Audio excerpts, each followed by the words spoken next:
उत्तर प्रदेश के मुख्यमंत्री योगी आदित्यनाथ जब बीते दिनों अपने पहले विदेश दौरे पर निकले और उन्होंने भगवा पहना हुआ था, तो ये बात तय थी कि योगी आदित्यनाथ और उनका ये विदेशी दौरा पूरे देश में एक ऐसा दौरा होगा जो आज से पहले कभी नहीं हुआ होगा। और सिंगापुर जाते ही सिर्फ एक दिन में योगी आदित्यनाथ ने वो कर दिया जो उत्तर प्रदेश के 3 मुख्यमंत्री अकेले नहीं कर पाए। या मैं यूँ कहूँ कि उत्तर प्रदेश में 2 से ढाई दशकों में जो सरकारें रहीं, वो कभी नहीं कर पाईं। और ये बात सिर्फ उत्तर प्रदेश के लिए नहीं है।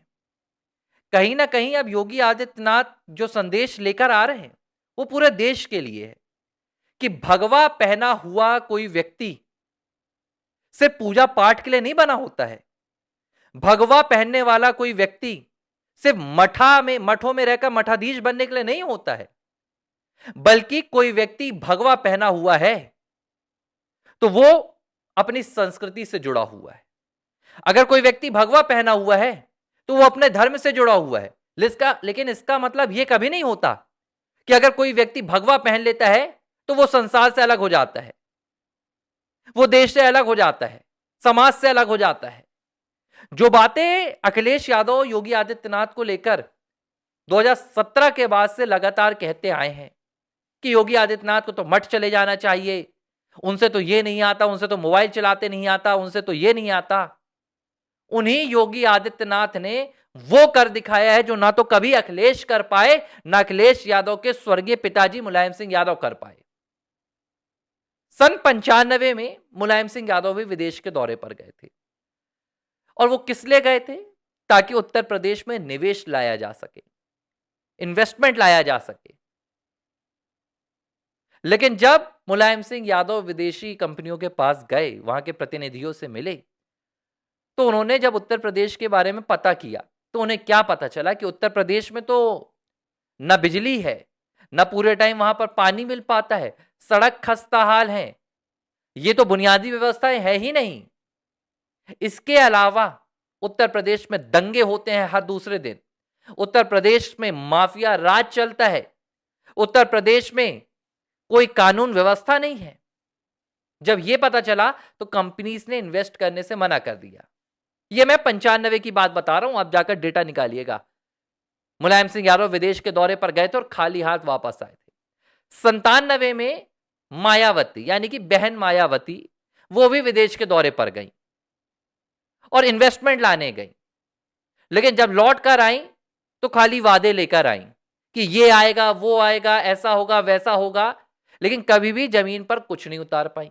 2003 में मायावती 5 देशों के दौरे पर गई, 5 देशों के दौरे पर, कि कहीं से तो कुछ लाऊंगी, और बड़े बड़े वहां पर भी आंकड़े दिखाए गए।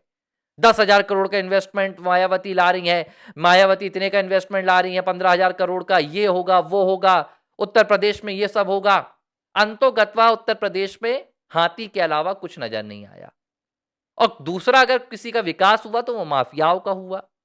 उत्तर प्रदेश में दूसरा किसी का विकास हुआ तो वो बाहुबलियों का हुआ और एक विशेष समुदाय से जुड़े हुए लोगों का हुआ। और बाद में जो कुछ हुआ वो मायावती का अपना हुआ। ये तो मायावती की बात थी।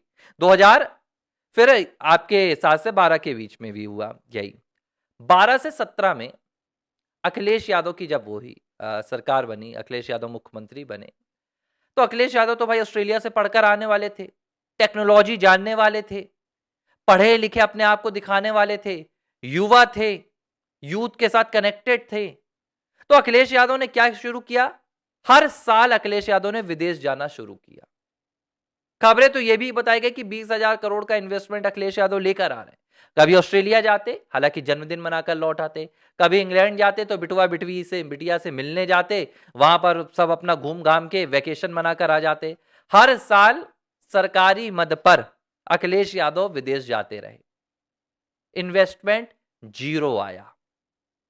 यह है 3 मुख्यमंत्रियों की कहानी। अब आप उत्तर प्रदेश के वर्तमान जो मुख्यमंत्री हैं, भगवाधारी योगी आदित्यनाथ, उनकी कहानी सुन लीजिए। योगी आदित्यनाथ पहले दिन पहुंचते हैं सिंगापुर और 19,877 करोड़ रुपए के इन्वेस्टमेंट पर एमओयू साइन करके आते हैं। 19,877 करोड़ सिर्फ एक दिन में, और ये सिर्फ सिंगापुर में। और ये कोई वादा नहीं है, बकायदा हस्ताक्षर हो जाते हैं कि ये निवेश आएगा उत्तर प्रदेश, और जब निवेश आएगा तो अवसर आएंगे, नौकरियां आएंगी, उत्तर प्रदेश का और विकास होगा।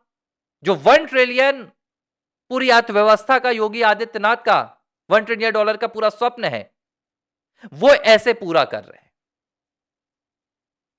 अभी जापान जाना बाकी है, और ये सब कुछ कैसे हो रहा है? ये सब कुछ योगी आदित्यनाथ की पिछले 8 सालों की मेहनत है, जो उन्होंने उत्तर प्रदेश में कर दिखाया। ये क्या कहते हैं, बुलडोजर वाले बाबा। अगर योगी आदित्यनाथ ने माफियाओं पर बुलडोजर नहीं चलाया होता तो शायद आज ये जो 19,000 करोड़ रुपए का इन्वेस्टमेंट आ रहा है ना, ये अखिलेश यादव आपके जमाने में आता, आपके पिताजी के जमाने में आता, बहन मायावती के जमाने में आता, लेकिन नहीं आया। लेकिन आज उत्तर प्रदेश में क्या नहीं है? कानून व्यवस्था इतनी मजबूत है उत्तर प्रदेश में कि हर कोई वहां पर सुरक्षा के साथ रहता है। हर किसी को लगता है कि अगर वहां पर कोई अपराध होता भी है, देखिए कानून व्यवस्था यह नहीं होता कि आप पूरी तरह से कैप्चर कर लें और प्रदेश में एक भी अपराध ना हो। यह कानून व्यवस्था की परिभाषा नहीं है।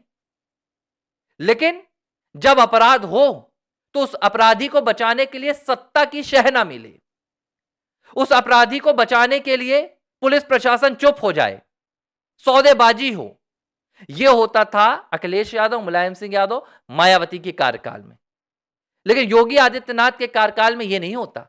यहां अपराध होता है, वहां पर अपराधी को ठिकाने लगा दिया जाता है।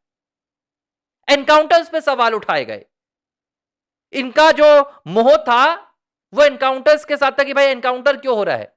कुख्यात माफिया जो 5-5, 7-7 पुलिस कर्मियों की जान ले लेते थे, उन पर गोली चलानी शुरू कर दी गई तो अखिलेश लोगों के दिल में दर्द होने लगा।